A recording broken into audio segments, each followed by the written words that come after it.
Weekend, I love this story. Some bright young minds going to be showing off their knowledge and passion for government in the We the People Civics competition. That's right. Local students will be taking part in the state finals round of the competition this Saturday. It's a mock congressional hearing where students will testify before a panel.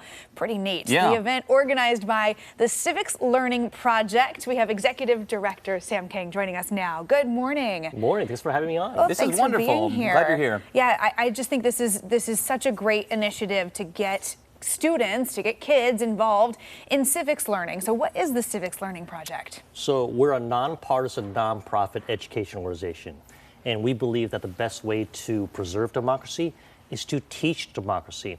And how we go about doing that is through civics education. And what that means to us is we want to show young people that every single one of us has the ability and the responsibility to engage actively throughout our lives.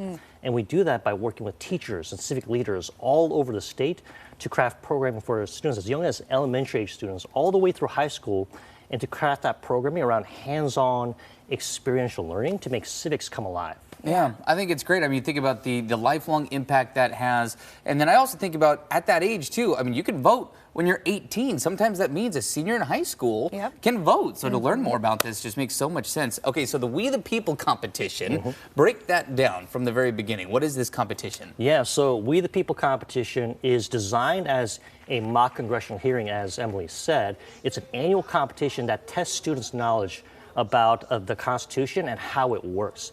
And just to prepare for the competition, students become real experts in parts of constitutional law, U.S. history, and most importantly, how to apply that knowledge to our democratic society today. And what we've heard from parents and teachers year in and year out through this program is transformational for the students. Because, first of all, they learn how to engage each other civically in this hyper-polarized landscape. Second, they learn how to really examine their own values, and they make democracy real for them, makes it authentic for them. So they're not just learning about the three branches of government, they're really experiencing what democracy means to them in an authentic and personal way. Yeah. Well, and having to, build a case. It's not just enough to get up and say, well, I think it should be this. Well, what constitutional and legal precedent is there, to support an argument? Those are incredible critical thinking skills to be developing at a young age. I just think that's awesome. Are you impressed by, what these students bring to the table every year? What are you hoping to see this weekend? They knock me out of the park. It's just, they become, like I said, like real life experts, right? And this program is really so beneficial, not just to them, to students individually, but the real life big scale impact this program has. We've been running this program for over 30 years, in which thousands of students have gone through this program. And they all tell us that it was this program that inspired them to become leaders in our civic life. I'm talking about elected officials, state and federal judges. So this program has not just an individual impact on students, it's really become a pipeline for civic leadership in the state. That's really, it makes sense too. I mean, you're building that foundation at a younger age than most. So if somebody wants to get involved, how can they reach out to you? And how does this work in conjunction with the schools? Because again, you are a nonprofit. So how does this work exactly? Yeah, so we got over 300 schools that 300 students this year from 13 different high schools. 6 of those schools will move on to the state finals this coming Saturday, as Emily pointed out.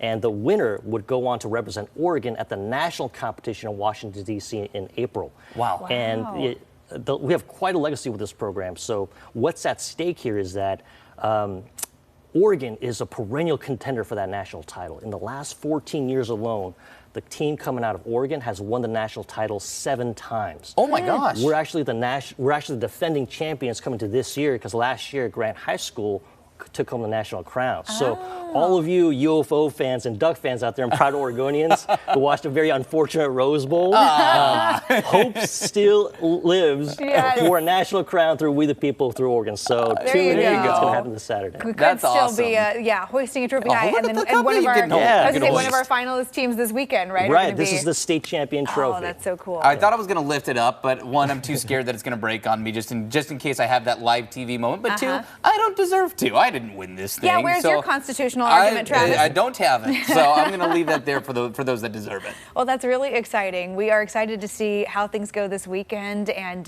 we'll stay tuned to see who the winners are going to be headed to D.C. Sam, thanks for joining us this morning. Thank you for having me on. Great. Appreciate it. Very cool program. Again, the state finals happening this Saturday at the Mark O. Hatfield Courthouse in Portland. If you want to learn more about We the People and their work, you can check out this story on KOIN.com.